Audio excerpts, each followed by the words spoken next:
Guyyaan har'aa ayyaana yaadannoo duuka bu'aa gooftaa keenyaa kan ta'e qulqulluu Taadiyoos yookaan Libdiyoos akkasumas ayyaana yaadannoo qulqulluu Iyyoob akkasumas ayyaana yaadannoo qulqulluu Abeel. Maqaa Abbaa, maqaa Ilmaa, maqaa Hafuura Qulqulluu, Waaqa tokkoo, Ameen. Gaafa guyyaa lamaa guyyaan har'aa ayyaana yaadannoo duuka bu'aa gooftaa keenyaa kan ta'e qulqulluu Taadiyoos yookaan Libdiyoos akkasumas ayyaana yaadannoo qulqulluu Iyyoob akkasumas ayyaana yaadannoo qulqulluu Abeeldha jechuudha. Qulqulluu Taadiyoos. Qulqulluu Taadiyoos kutaan lallaba isaa biyya Sooriyaati. Achittis wangeela gooftaa keenyaa yommuu lallabu wanta addaatu mudate. Innis dubbii wangeelaa sooressi gara mootummaa Waaqayyoo galuurraa gaalli osoo qaawwal ilmoo keessaan hulluuqxee salphata jedhu yommuu barsiisu namni sooressi tokko dhaga'ee egaa kunoo wangeelli keessan sooressi gara mootummaa Waaqayyoo seenuurra osoo gaalli qaawwal ilmoo keessa hulluuqxee wayya jedha.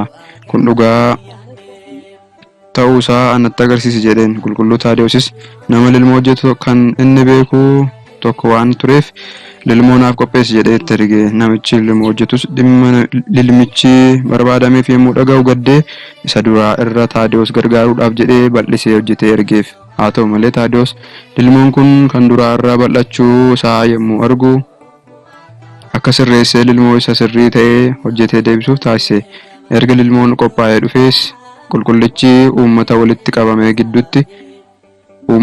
qabame gidduutti yaa gooftaa kabajni kee akka mul'atuufan kana godha malee akka namni na dinqisiifataniif miti jedhee kadhannaa isaa erga kadhatee booda gaala meeshaa isheen baattee waliin keessa dabarse. Yeroo 2-3 deddeebi'ee kana godhe. Uummanni kana arganis dubbiin wangeelaa kun dhugaa ta'uu amananii ni cuubaman. Waaqayyoos ni galateeffatan. Gooftaanis wangeela irratti akka dubbatetti kana natti amanee kana ni hojjedhu ni hojjeta, sanaa olis ni hojjeta.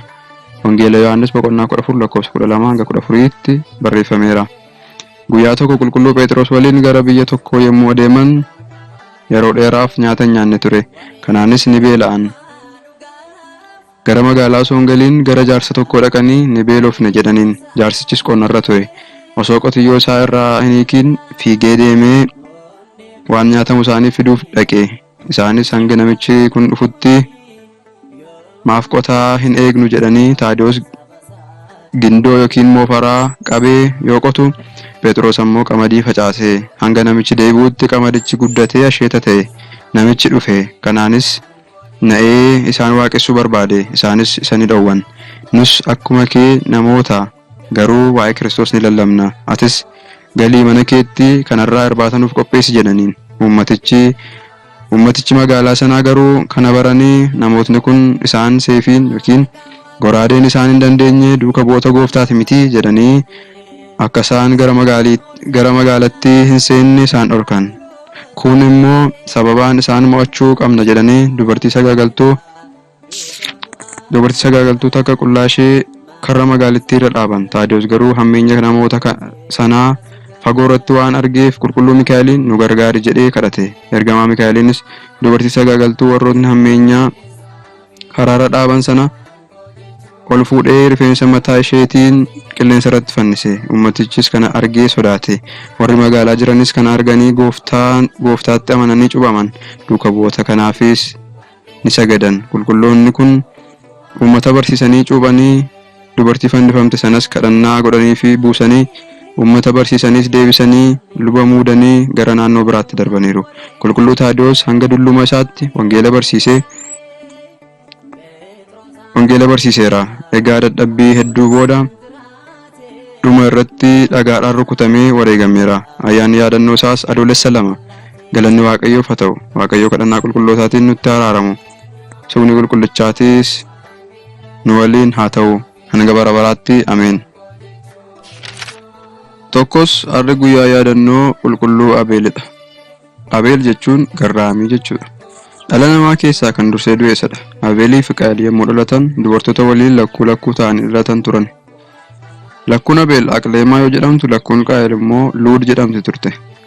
Warri isaanis yeroo sanatti namni addunyaa kanarra waan hin jirreef lakkuuwwan kana wal jala jijjiirsisuun obbolootaan wal fuusisan. Kanaaf lakkuun Abeel Qaayiliif, lakkuun Qaayil immoo Abeeliif taate. Lakkuun Qaayil Luud bareedduu waan turteef Qaayil ishee fuudhuu barbaade ture. Kanaaf lamaan isaanii Waaqayyoof aarsaa dhiyeessanii, kan Waaqayyoo aarsaa isaa fudhateef inni Luud haa fuudhu jedhanii waadaa walii galuun Waaqayyoof aarsaa dhiyeessan. Hojiin isaaniis Qaayil lafa qota ture, Abeel immoo horii horsiisa. Qaayil keessa isaatti Waaqayyoo hin nyaatu hin dhuguu maal isaaf godhaa jedhee aarsaa midhaanii hashaafa yookiin habaqii ta'e dhiyeesse. Abeel garuu hoolaa isaa keessaa kan bifa toluu fi hin dulloomin filatee dhiyeesse. Waaqayyos aarsaa Abeel ni jaallate. Yeroo kana Qaayil baay'ee gaddee osoo jiruu seexanni Gaardi'eel jedhamu fakkeenya dargaggeessaatiin itti dhufee maaliif gaddita jedheen. Innis wanta ta'e hunda itti himate. Yeroo kanas Gaardi'eel maarree Abeeliin ajjeesiitii dubartoota lamaanuu fuudhi jedheen. Duuti maal akka ta'e hin beeku waan tureef akkamittiin ajjeesa jedhee isa gaafate. Yeroo kana seexanni akka inni aaruuf bifa arraagessaatiin waa Qaayil jalaa fudhate. Innis aaree dhagaadhaan yoo rukkutu arraagessichi ni du'e. Edaa kunis ni jiraa kan jedhu dhaqee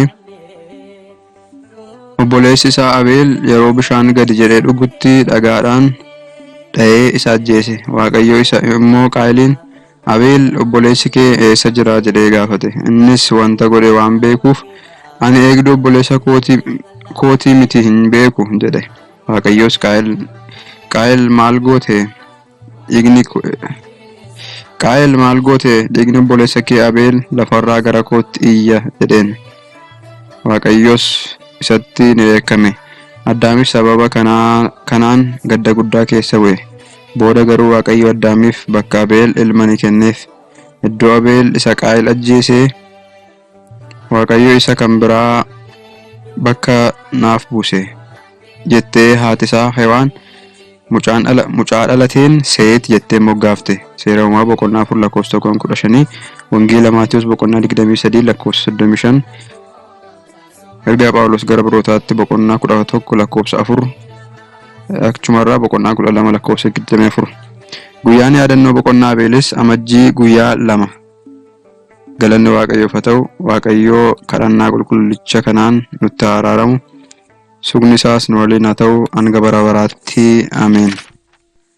Tokkos har'a guyyaa yaadannoo abbaa keenyaa Iyyoobidha. Iyyoob jechuun garraamii danda'aa jechuudha. Biyyi isaa Oots jedhamti. Abrahaam irraa dhaloota 5ffaadha. Kunis Abrahaam, Isaaq, Yaaqoob, Esaaw, Raagu'eel, Zaaraa. Zaaraan immoo Iyyoob dhalche. Haati isaa Baasuraasaa jedhamti. Ijoollee dhiiraa 7 fi durbaa 3 qaba. Maqaa ijoollee fi haadha warraa isaan akkasumas maqaa isaatiin guyyaatti yeroo 2 aarsaa Waaqayyoof dhiyeessa ture. Yeroo ergamaan Waaqayyoo fuula dura Waaqayyootti dhiyaatu seexannis waliin dhiyaate. Waaqayyos, ilma koo na jaallatu Iyyoob agartee jedheen. Seexannis, argeera, waan qabeenya qabuuf si jaallate malee osoo dhabee si gana jedhee Waaqayyoof deebise. Waaqayyos akka isa qoru eeyyameef. Isa garuu akka hin ajjeesne ni ajaje. Seexannis tiksoota isaa ajjeese. Beeyladoota isaa hundumaa jalaa fixe. Ammas ijoollee isaa hundumaa jalaa fixe. Iyyoob garuu Waaqayyoo naa kennee Waaqayyoo fudhatee jedhe. Seexannis Iyyoob kan akkasitti obsee akkasumaan miti osoo dhukkubaan rukutamee si gana jedhee Waaqayyootti dubbate. Dubbii hammeenyaa waan irraa dhabeef. Kanaaf seexanni Iyyoobiin dhukkuba hamaan rukkute. Fooliin hamaa foon isaas nama teessisuu dhorke. Qarshiin waan jalaa dhumeef haati manaa isaa kadhattee nyaachisuu eegalte. Seexanni akka namoonni hin kadhatamneefiif laphee isaanii itti jabeesse. Seexannis, isheenis dhumarratti hanga yoomiitti akkanatti jiraattaa? Waaqayyoon ganii du'ii jetteen. Innis deebisee, akkamitti akka dubartii dadhabduutti haasofta jedheen. waaqayyo harkaa waan gaarii fudhannee amma immoo waan hamaa fudhachuu hin qabnuure jedheen. Kana booda Baldaayus, Saafirii fi Eelfaaz kan jedhaman hiriyoonni isaa isa gaafachuu dhufan. Iyyoob guyyaatti dhalate ni abaare. Booda qorumsa seexanaa hundumaa ni mo'ate.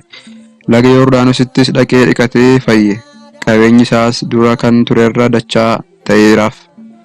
Dura saawwan 700, qotiyyoon 500, hoolaan 3,000 fi harreen 500 turan. Amma garuu dachaa ta'aniif. Innis ijoollee jalaa duutee bakka isaanii waaqayyo ijoollee ni kenneef. Ijoollee dhiiraa 7 fi dubara 3 argate. Ijoolleen isaa dubartootaas bareedinaan kan isaan gitu hin turre.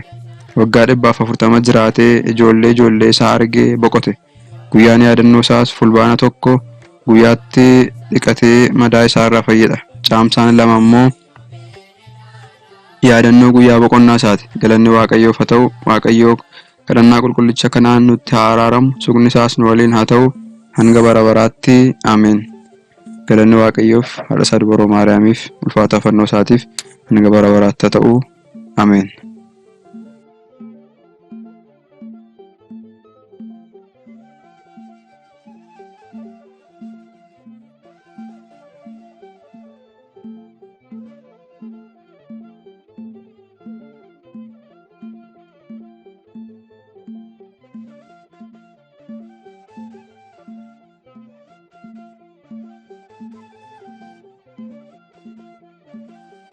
ገብርኤል ማርያም